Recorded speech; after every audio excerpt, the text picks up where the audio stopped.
Assalamualaikum, salam sejahtera. Bertemu sekali lagi bersama saya Nazri Kahar dalam agenda Awani pada malam ini.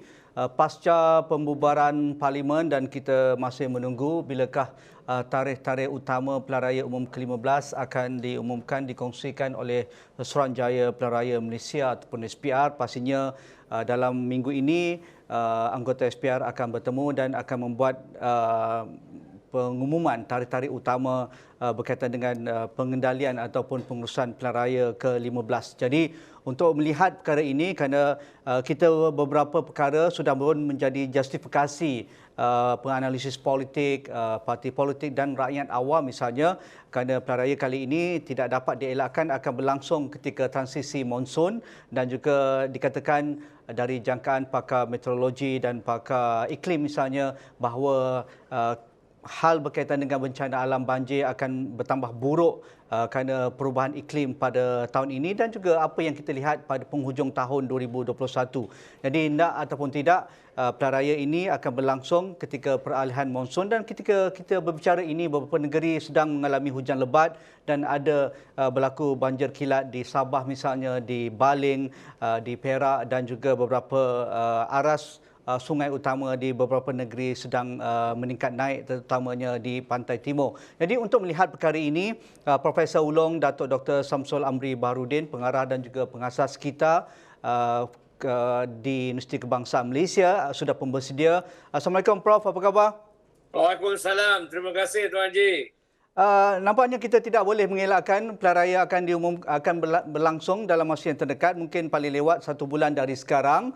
Jadi sejarah pilihan raya negara kita bukan perkara baru, Prof, sejak kita menuju kemerdekaan 1957 dan selepas itu kita tidak dapat kata pun nafikan kita berjaya melaksanakan pilihan raya negeri dan juga pilihan raya umum dan sekali lagi Parlimen dibubarkan untuk membolehkan pilihan raya umum ke-15 dilaksanakan. Jadi dari pengalaman sejarah dan juga dari pengalaman Prof dari aspek ini, mengapa ini menjadi satu titik penting untuk setiap pemerhati politik dan rakyat jelata meraihkan demokrasi kita dan rakyat perlu juga turun beramai-ramai apabila mandat yang sudah pun dibubarkan oleh kerajaan untuk dikembalikan semula kepada rakyat perlu diambil peluang setiap kali pembubaran Parlimen. Pandangan Prof. Assalamualaikum warahmatullahi wabarakatuh dan salam sejahtera. Saya rasa pilihan raya ini tak dapat dielakkan kerana tempohnya akan berakhir untuk ditangguhkan iaitu bulan Julai tahun depan. Jadi ia boleh dilaksanakan selepas 4 tahun, 3 tahun terpulang pada kerajaan dengan persetujuan yang Tuan Agong boleh dibubarkan. Jadi yang menjadi perkara penting kepada orang ramai ialah dalam tempoh yang singkat ini, seperti kata Perdana Menteri, kita ada 3 Perdana Menteri. Jadi maknanya berlaku perubahan kerajaan tanpa pilihan raya 2 kali. Jadi ini sesuatu yang baru dalam konteks demokrasi di Malaysia dan dalam konteks itulah timbulnya istilah kerajaan pintu belakang, tebuk dari atas dan macam-macam lah. Maknanya apa? Maknanya yang kalah merasa kecewa dan maka meminta pilihan raya diadakan iaitu PH. Yang menang ataupun yang berjaya mengambil alih tidak mahu mengadakan pilihan raya sehingga mereka puas memerintah. Dalam pada kepuasan itu ada yang tewas dan ada Perdana Menteri baru. Jadi ini menarik.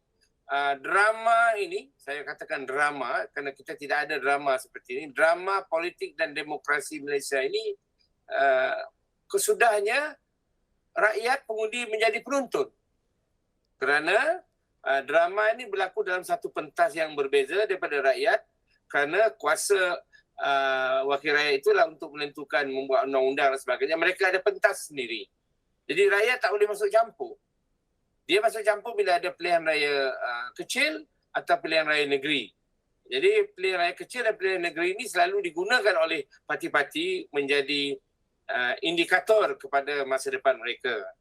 Jadi ini yang menarik ini dalam pilihan raya sekali ini kerana indikator-indikator ini tidak semudah diteka seperti sebelum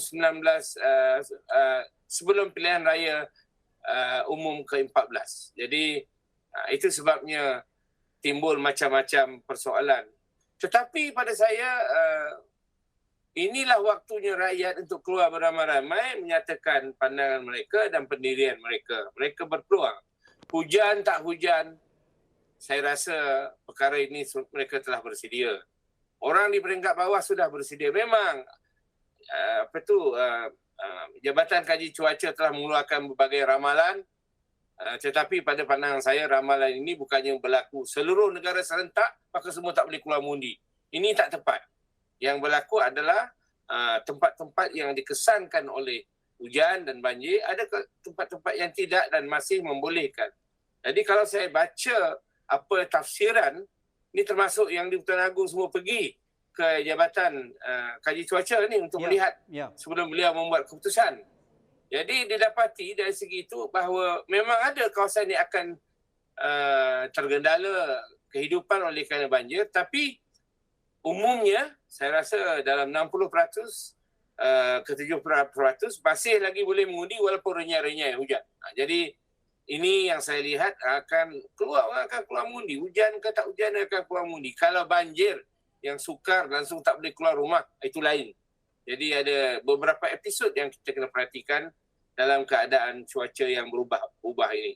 Ya, Prof, dari kenyataan Istana Negara semalam apabila sejurus pengumuman pembubaran oleh Yang Berhormat Perdana Menteri, Sri Paduka Baginda dalam kenyataannya menzahirkan rasa kecewa dengan perkembangan politik semasa dan Baginda tidak mempunyai pilihan selain memperkenankan permintaan Yang Amat Berhormat Perdana Menteri bagi memulangkan kembali mandat kepada rakyat untuk memilih kerajaan yang stabil. Jadi ini kenyataan yang saya bacakan daripada press release ataupun kenyataan akhbar yang dikongsikan kepada pihak media. Jadi dari pandangan Prof, mengapa Duli Yang Maha Mulia Sri Paduka Baginda membuat kenyataan demikian, dan dari aspek rakyat sendiri, mengapa ini juga kepada rakyat selain daripada melihat percaturan politik yang tidak berlaku dalam petak undi, inilah masanya mereka perlu bersuara kembali ke kotak undi selepas 5 tahun, selepas 4 tahun, dan perlu membuat keputusan yang jelas siapakah kerajaan yang akan dipilih. Pandangan Prof. Saya rasa apa yang diucapkan atau kenyataan yang di Pertuan Agong itu, kita dah tahu dah semenjak jatuhnya kerajaan PA tahun 20 lalu, bulan Februari, beliau telah mula menyatakan dan melihat keadaan politik di negara sini yang tidak stabil, dan beliau sendiri secara langsung untuk kali pertama dalam sejarah negara kita yang di Pertuan Agong tiba-tiba terpaksa meleraikan, menyelesaikan dan mengurus hal ini dari Istana Negara walaupun tidak secara langsung, tetapi kita tahu bahawa di belakang tabir itulah suara yang di Pertuan Agong, kerana segalanya mesti mendapat kelulusan ataupun persetujuan Baginda. Jadi bila Baginda mengatakan tidak puas hati, itu ialah lanjutan daripada kenyataan beliau semenjak beliau terpaksa membuat keputusan memilih Perdana Menteri baru 2 kali. Jadi pada saya ini yang dirisaukan beliau itu ialah bila lagi rakyat ni nak mengundi balik dan memilih satu kerajaan yang langsung daripada pilihan mereka, bukan daripada pertukaran pimpinan dalaman parti semata-mata. Ya, Prof, dari kenyataan itu juga ada susulan Baginda menzahirkan harapan supaya SPR menjalankan pilihan raya umum ke-15 dalam tempoh terdekat dan mengambil kira monsun Timur Laut yang diramal bermula pertengahan bulan November. Jadi sekali lagi, bagaimana pengurusan pilihan raya perlu dijalankan dengan baik untuk memastikan rakyat boleh mengundi dengan selamat dan juga selesa dan melaksanakan hak mereka seperti mana yang termaktub dalam perlembagaan, Prof. Saya tidak risau kerana kita ada macam-macam jabatan kerajaan yang terlibat menjaga rakyat kita semasa kecemasan. Kita ada bomber, kita ada pasukan penyelamat, kita ada macam-macam lagi lah kumpulan NGO. Jadi kita taklah sebenarnya terkial-kial, terkapai-kapai untuk menyelesaikan masalah ini. Tidak. Kita ada kemampuan.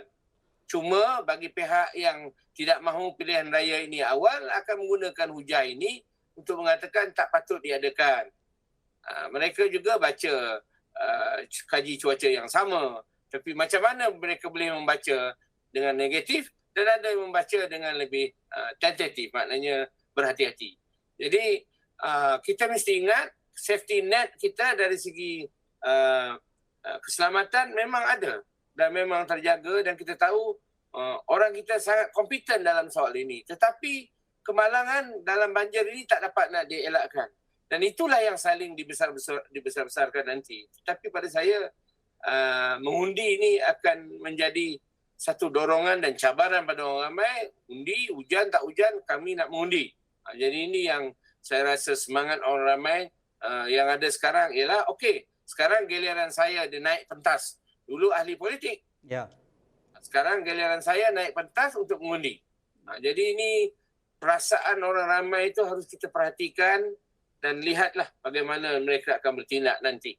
Ya, bagaimana perasaan yang positif itu perlu diraihkan oleh Badan Pengurusan Pilihan Raya dari aspek SOP-nya ataupun guideline yang baru misalnya. Walaupun guideline secara umum tu memang kita sedia maklum Prof, ada kemudahan untuk OKU, orang tua, dilanjutkan lagi masa mengundi, dibanyakkan pusat mengundi, dibanyakkan saluran dan sebagainya. Nampaknya itu alangkah proaktif sudah kita lihat sejak beberapa pilihan raya negeri yang lalu. Tetapi secara spesifiknya untuk undi banjir atau musim banjir, adakah Prof merasakan ada keperluan untuk tambahan misalnya bagi negeri-negeri yang ataupun kawasan-kawasan yang bakal terjejas seperti mana Prof katakan tadi, supaya rasa positif itu, rasa selesa ingin keluar mengundi itu dapat dibuktikan dengan SOP dan guideline yang akan ditentukan oleh pihak SPR, kalau boleh itu dilaksanakan sebelum tarikh penting pilihan raya diumumkan, Prof?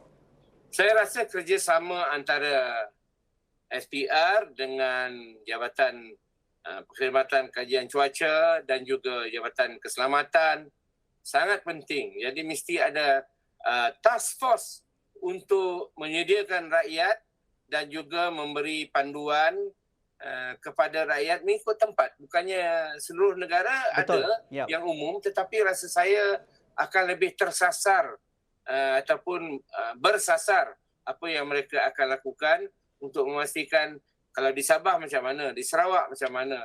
Kita telah boleh melihat kelainan daerah dan kawasan ini dan kesannya terhadap apabila cuaca buruk berlaku. Jadi saya rasa kita bukan ketinggalan dari segi teknologi untuk mengetahui perkembangan perincian keadaan ini.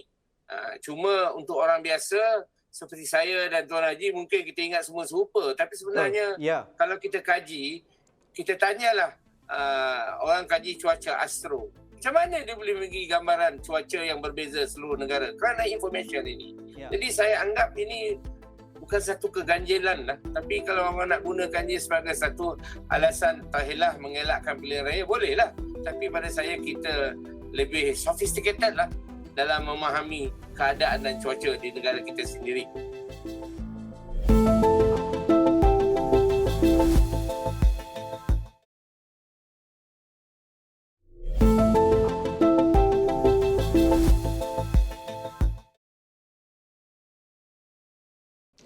Assalamualaikum, salam sejahtera. Bertemu sekali lagi bersama saya Nazri Kahar dalam agenda awani pada malam ini.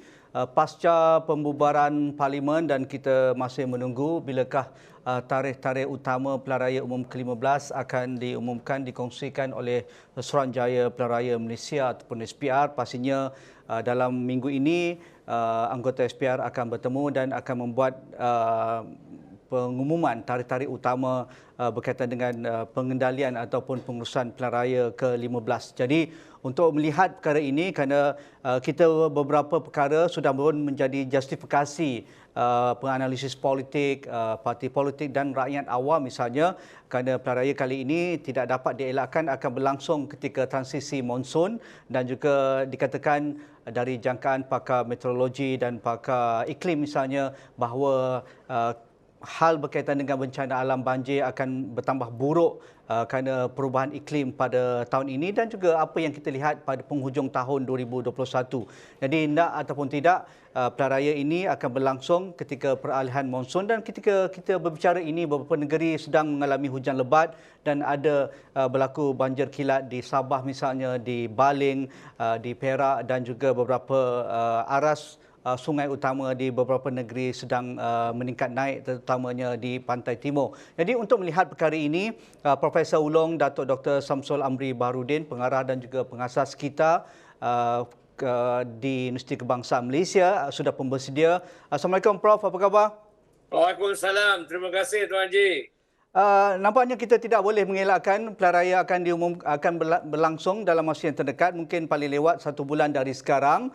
Jadi sejarah pilihan raya negara kita bukan perkara baru, Prof, sejak kita menuju kemerdekaan 1957 dan selepas itu kita tidak dapat kata pun nafikan kita berjaya melaksanakan pilihan raya negeri dan juga pilihan raya umum, dan sekali lagi parlimen dibubarkan untuk membolehkan pilihan raya umum ke-15 dilaksanakan. Jadi dari pengalaman sejarah dan juga dari pengalaman Prof dari aspek ini, mengapa ini menjadi satu titik penting untuk setiap pemerhati politik dan rakyat jelata meraihkan demokrasi kita, dan rakyat perlu juga turun beramai-ramai apabila mandat yang sudah pun dibubarkan oleh kerajaan untuk dikembalikan semula kepada rakyat, perlu diambil peluang setiap kali pembubaran parlimen. Pandangan Prof.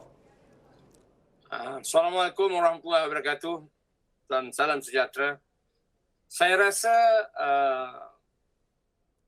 pilihan raya ini tak dapat dielakkan kerana tempohnya akan berakhir untuk ditangguhkan, iaitu bulan Julai tahun depan. Jadi ia boleh dilaksanakan selepas 4 tahun, 3 tahun terpulang pada kerajaan dengan persetujuan Yang Tuan Agong boleh dibubarkan. Jadi yang menjadi perkara penting kepada orang ramai ialah dalam tempoh yang singkat ini, seperti kata Perdana Menteri, kita ada 3 Perdana Menteri. Jadi maknanya berlaku perubahan kerajaan tanpa pilihan raya 3 kali. 2 kali. Jadi ini sesuatu yang baru dalam konteks demokrasi di Malaysia, dan dalam konteks itulah timbulnya istilah kerajaan pintu belakang, tebuk dari atas dan macam-macam lah. Maknanya apa? Maknanya yang kalah merasa kecewa dan maka meminta pilihan raya diadakan, iaitu PH. Yang menang ataupun yang berjaya mengambil alih tidak mahu mengadakan pilihan raya sehingga mereka puas memerintah. Dalam pada kepuasan itu ada yang tewas dan ada Perdana Menteri baru. Jadi ini menarik. Drama ini, saya katakan drama kerana kita tidak ada drama seperti ini. Drama politik dan demokrasi Malaysia ini kesudahnya rakyat pengundi menjadi penonton. Kerana drama ini berlaku dalam satu pentas yang berbeza daripada rakyat, kerana kuasa wakil rakyat itulah untuk menentukan, membuat undang-undang dan sebagainya. Mereka ada pentas sendiri. Jadi rakyat tak boleh masuk campur. Dia masuk campur bila ada pilihan raya kecil atau pilihan raya negeri. Jadi pilihan raya kecil dan pilihan negeri ini selalu digunakan oleh parti-parti menjadi indikator kepada masa depan mereka. Jadi ini yang menarik ini dalam pilihan raya sekali ini, kerana indikator-indikator ini tidak semudah diteka seperti sebelum sebelum pilihan raya umum ke-14. Jadi itu sebabnya timbul macam-macam persoalan. Tetapi pada saya inilah waktunya rakyat untuk keluar beramai-ramai menyatakan pandangan mereka dan pendirian mereka. Mereka berpeluang. Hujan tak hujan, saya rasa perkara ini mereka telah bersedia. Orang di peringkat bawah sudah bersedia. Memang Jabatan Kaji Cuaca telah mengeluarkan berbagai ramalan, tetapi pada pandangan saya ramalan ini bukannya berlaku seluruh negara serentak, maka semua tak boleh keluar mengundi. Ini tak tepat. Yang berlaku adalah tempat-tempat yang dikesankan oleh hujan dan banjir, ada tempat-tempat yang tidak dan masih membolehkan. Jadi kalau saya baca apa tafsiran Ini termasuk yang di Pertuan Agong semua pergi ke Jabatan Kaji Cuaca ni untuk melihat sebelum beliau membuat keputusan. Jadi didapati dari segi itu bahawa memang ada kawasan yang akan tergendala kehidupan oleh kerana banjir, tapi umumnya saya rasa dalam 60% ke 70% masih lagi boleh mengundi walaupun renyai-renyai hujan. Jadi ini yang saya lihat akan keluar mengundi. Hujan ke tak hujan akan keluar mengundi. Kalau banjir yang sukar langsung tak boleh keluar rumah, itu lain. Jadi ada beberapa episod yang kita kena perhatikan dalam keadaan cuaca yang berubah ini. Ya, Prof, dari kenyataan Istana Negara semalam apabila sejurus pengumuman pembubaran oleh Yang Berhormat Perdana Menteri, Sri Paduka Baginda dalam kenyataannya menzahirkan rasa kecewa dengan perkembangan politik semasa dan Baginda tidak mempunyai pilihan selain memperkenankan permintaan Yang Amat Berhormat Perdana Menteri bagi memulangkan kembali mandat kepada rakyat untuk memilih kerajaan yang stabil. Jadi ini kenyataan yang saya bacakan daripada press release ataupun kenyataan akhbar yang dikongsikan kepada pihak media. Jadi dari pandangan Prof, mengapa Duli Yang Maha Mulia Sri Paduka Baginda membuat kenyataan demikian, dan dari aspek rakyat sendiri, mengapa ini juga kepada rakyat selain daripada melihat percaturan politik yang tidak berlaku dalam petak undi, inilah masanya mereka perlu bersuara kembali ke kotak undi selepas 5 tahun, selepas 4 tahun, dan perlu membuat keputusan yang jelas siapakah kerajaan yang akan dipilih. Pandangan Prof. Saya rasa apa yang diucapkan atau kenyataan yang di Pertuan Agong itu, kita dah tahu dah semenjak jatuhnya kerajaan PA tahun 20 lalu, bulan Februari, beliau telah mula menyatakan dan lihat keadaan politik di negara sini yang tidak stabil, dan beliau sendiri secara langsung untuk kali pertama dalam sejarah negara kita yang di Pertuan Agong tiba-tiba terpaksa meleraikan, menyelesaikan dan mengurus hal ini dari Istana Negara walaupun tidak secara langsung. Tetapi kita tahu bahawa di belakang tabir itu adalah suara yang di Pertuan Agong, kerana segalanya mesti mendapat kelulusan ataupun persetujuan Baginda. Jadi bila Baginda mengatakan tidak puas hati, itu adalah lanjutan daripada kenyataan beliau semenjak beliau terpaksa membuat keputusan memilih Perdana Menteri baru 2 kali. Jadi pada saya ini yang dirisaukan beliau itu adalah bila lagi rakyat ini nak mengundi balik dan memilih satu kerajaan yang langsung daripada pilihan mereka, bukan daripada pertukaran pimpinan dalaman parti semata-mata. Ya, Prof, dari kenyataan itu juga ada susulan Baginda menzahirkan harapan supaya SPR menjalankan pilihan raya umum ke-15 dalam tempoh terdekat dan mengambil kira monsun Timur Laut yang diramal bermula pertengahan bulan November. Jadi sekali lagi, bagaimana pengurusan pilihan raya perlu dijalankan dengan baik untuk memastikan rakyat boleh mengundi dengan selamat dan juga selesa dan melaksanakan hak mereka seperti mana yang termaktub dalam perlembagaan, Prof. Saya tidak risau kerana kita ada macam-macam jabatan kerajaan yang terlibat menjaga rakyat kita semasa kecemasan.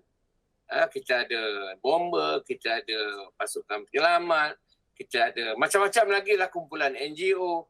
Jadi kita taklah sebenarnya terkial-kial, terkapai-kapai untuk menyelesaikan masalah ini. Tidak. Kita ada kemampuan. Cuma bagi pihak yang tidak mahu pilihan raya ini awal akan menggunakan hujah ini untuk mengatakan tak patut diadakan. Mereka juga baca kaji cuaca yang sama. Tapi macam mana mereka boleh membaca dengan negatif dan ada yang membaca dengan lebih tentatif, maknanya berhati-hati. Jadi kita mesti ingat safety net kita dari segi keselamatan memang ada dan memang terjaga, dan kita tahu orang kita sangat kompeten dalam soal ini. Tetapi kemalangan dalam banjir ini tak dapat nak dielakkan. Dan itulah yang saling dibesar-besarkan nanti. Tapi pada saya, mengundi ini akan menjadi satu dorongan dan cabaran pada orang ramai, undi, hujan tak hujan, kami nak mengundi. Jadi ini yang saya rasa semangat orang ramai yang ada sekarang ialah, okey, sekarang giliran saya dia naik pentas. Dulu ahli politik. Ya. Sekarang giliran saya naik pentas untuk mengundi.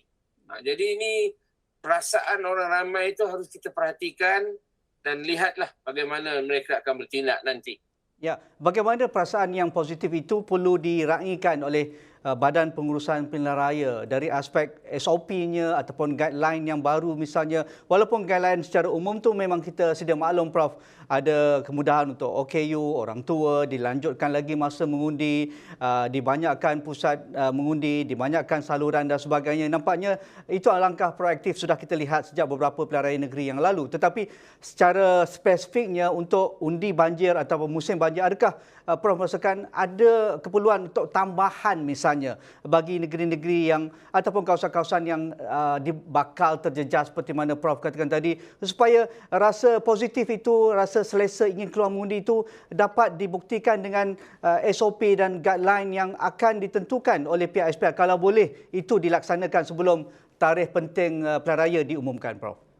Saya rasa kerjasama antara SPR dengan Jabatan Perkhidmatan Kajian Cuaca dan juga Jabatan Keselamatan sangat penting. Jadi mesti ada task force untuk menyediakan rakyat dan juga memberi panduan kepada rakyat mengikut tempat. Bukannya seluruh negara Betul. ada yang umum, tetapi rasa saya akan lebih tersasar ataupun bersasar apa yang mereka akan lakukan untuk memastikan kalau di Sabah macam mana, di Sarawak macam mana. Kita telah boleh melihat kelainan daerah dan kawasan ini dan kesannya terhadap apabila cuaca buruk berlaku. Jadi saya rasa kita bukan ketinggalan dari segi teknologi untuk mengetahui perkembangan perincian keadaan ini.